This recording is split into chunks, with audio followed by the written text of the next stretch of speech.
যদি বাংলাদেশে বিশ্বাস করতো, আপনি বঙ্গবন্ধুকে অস্বীকার করে বাংলাদেশের স্বাধীনতার স্বীকৃতি দেবেন হইল? আপনি সরকারের সমালোচনা করা আর ইতিহাসকে অস্বীকার করা তো দুই জিনিস। সরকার সমালোচনা থাকবেই, যে কেউ সরকারে গেলে তার সমালোচনা অবশ্যই করা উচিত। সমালোচনা না থাকলে তো সরকার ঠিক থাকবে না। কিন্তু আপনি মুক্তিযুদ্ধের ইতিহাসকে যখন অস্বীকৃতি জানাবেন, মুক্তিযুদ্ধের ইতিহাসকে আপনি ভ্যানিশ করে দিবেন, যখন আপনি পাসপোর্টে কোথাকার কোন ফাত্রা কি শাওয়াহাদি না মাওয়াহাদি না গাওয়াহাদি কোথা থেকে কোন টোকায় মোকায় সাইদ মাইদের পাসপোর্টে আপনি তাদের ছবি দিবেন, তার মানে কি?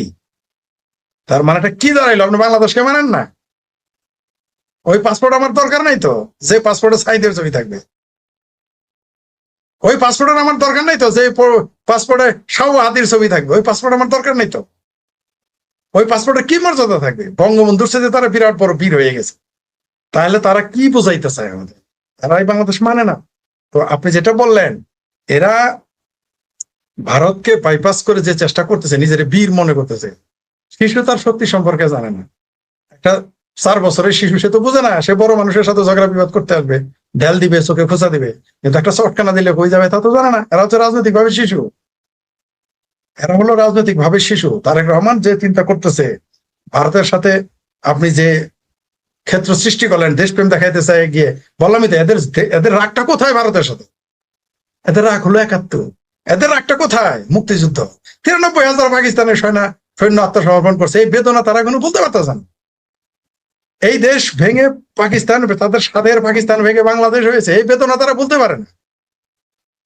এই কষ্ট, তাদের বেদনা এখন আওয়ামী লীগ নিষিদ্ধ করে এই বেদনা মিটে নাই, ছাত্রলীগ নিষিদ্ধ করে এই বেদনা মিটে নাই, শেখ হাসিনাকে বিতাড়িত করেও মিটে নাই। ভারতের সাথে পাঙ্গা নিতেই হবে।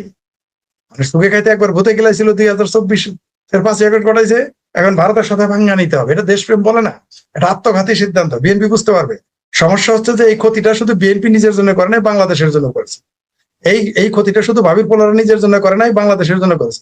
এই ক্ষতিটা জামাত এবং আরো যারা আছে এই দেশের বুদ্ধিজীবীরা সকল, তারা নিজেদের জন্য শুধু ক্ষতি। কারণ ফরদ মাজারের বাচ্চারা কোথায় থাকে? তারা তো বাংলাদেশে থাকে না। দৃক শহীদুলের নাগরিক কোন দেশে? তার পাসপোর্টটা দেখেন তো। তাদের তো সমস্যা নেই, সমস্যা হলে আমরা যারা বাংলাদেশি তাদের সমস্যা। কিন্তু আমরা এই বাংলাদেশকে উদ্ধার করব। আমরা এই বাংলাদেশকে মুক্তিযুদ্ধ বিরোধী, দেশ বিরোধীদের হাত থেকে আমরা উদ্ধার করব। জুলাই সন্ত্রাসীদের হাত থেকে এই বাংলাদেশ কিন্তু আমরা আজও কালো উদ্ধার করবো, জনগণকে সাথে নিয়ে। এবং জনগণ উদ্ধার করবেই।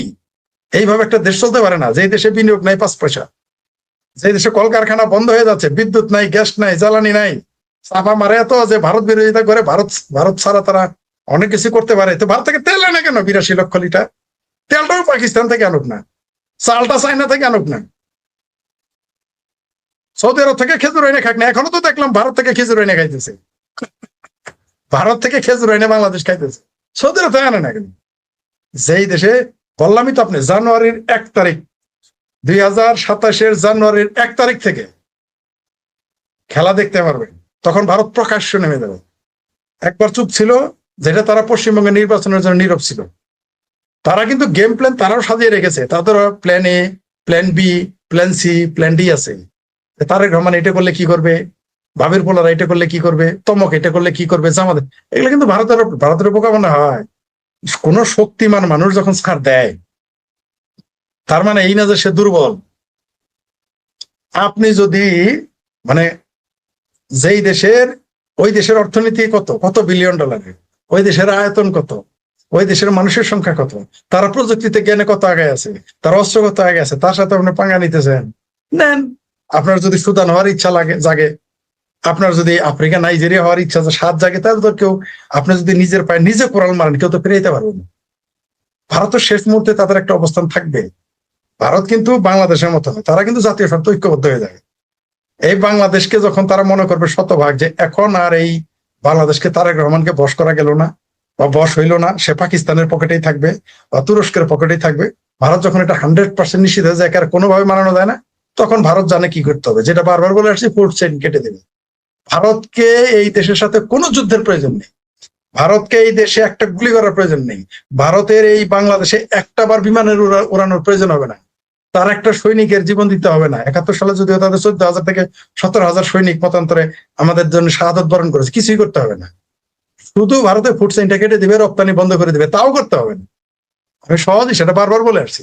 ভারত সরকার যদি আমার এই কথা মানে, তাহলে বাংলাদেশ 2 মাসে টাইট হয়ে যাবে। একটা সহজ কথা, শুধু সে ঘোষণা দিবে ভারত সরকার যে বাংলাদেশের সাথে আমাদের কূটনৈতিক সম্পর্ক নাই,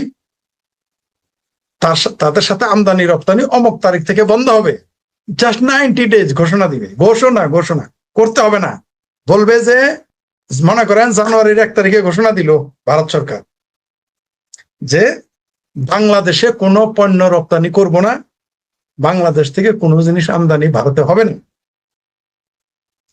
কবে করবে এটা? আগামী ঘোষণা দিবে জানুয়ারির 1 তারিখে যে মার্চ মাসের 31 তারিখের পরে এপ্রিল মাসের 1 তারিখেই সবকিছু বন্ধ। বাংলাদেশের মানুষ 2 মাসে না খায় মারা যাওয়া শুরু, দুর্ভিক্ষ লেগে যাবে, যুদ্ধ টুদ্ধ কিচ্ছু করতে হবে না।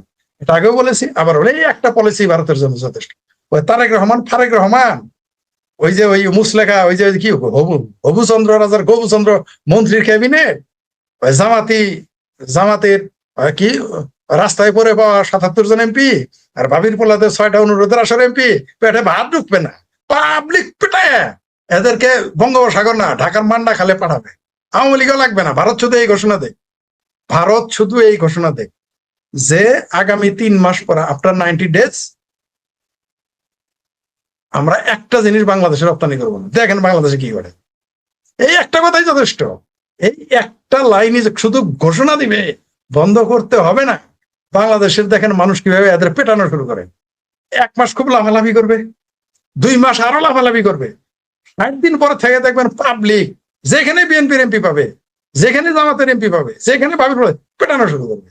এদের আত্মীয় স্বজন নিয়ে এদের পেটাবে। না আওয়ামী লীগ লাগবে, না ছাত্র লীগ লাগবে, না শ্রমিক লীগ লাগবে, কৃষি লীগ না আমাদের লাগবে, না ভারতের সৈনিকের তো দরকারই নাই। শুধু এই ঘোষণাটা ভারত দেখেন কি ঘটে বাংলাদেশে। পাকিস্তান আসবে খাওয়াইতে, চায়না আসবে, আমেরিকা আসবে, দেখি কি ঘটে। জি ফরিদ ভাই, এবার একটু অন্য প্রসঙ্গে যাই। সেটা হলো, ভারতের বিরোধী দলীয় নেতা রাহুল গান্ধী বলেছেন শেখ হাসিনা আমার মাতৃসম, ভারতে থাকতে তার কোনো স্ট্যাটাস লাগে না। মানে ভারতের সরকার এবং বিরোধী দল এই একটা মানুষের ব্যাপারে তারা একমত হয়ে যাচ্ছে সবসময়। আমাদের দেশে হলে কিন্তু এটা একেবারে অসম্ভব ছিল। ঠিক অপোজিট আপনি খেয়াল করেন, এই মুহূর্তে সকল ভারতের বিরোধী দল তীব্রভাবে নরেন্দ্র মোদী বিরোধী, বিজেপি সরকার বিরোধী। কিন্তু আপনি দেখেছেন শেখ হাসিনার প্রশ্ন সবাই এক। স্ট্যাটাস লাগবে কেন? শুনেন, 1 তারিখের পরে ডিসেম্বর মাসে তো ঝামেলা হবেই, বহু কিছু ঘটবে বাংলাদেশে, বহু কিছু ঘটে যাবে। এই যে দেখেন শেখ হাসিনা আমার মাতৃসম, ভারত থাকতে তার কোনো স্ট্যাটাস লাগে না। আর কি, এরা তো খুব খুশি হইতেছে যে বিজেপি সরকার চলে গেলে শেখ হাসিনাকে তাদের হাতে দিবে, তারা ধরে নিচ্ছে চালায় বাঁচিয়ে দিয়ে দিবে, তারা চানাচুর বুট মুড়ি খাবে আর ফুটবল খেলা দেখবে আর শেখ হাসিনা ফাঁসি দিয়ে দিবে, এই মনে করে। রাহুল গান্ধী কিন্তু সেটা কি করেছে, একেবারে পানি ঢেলে দিয়েছে। এটা আমরা জানি। বরং কংগ্রেস সরকার যদি এখন ক্ষমতায় আসে, তাহলে দেখবেন যে আরেকটা, তারা এতক্ষণ বিজেপি তাও ছাড় দিতেছে, কংগ্রেস সরকার সরাসরি শেখ হাসিনার পক্ষে নিয়ে বিবৃতি দিবে সরাসরি।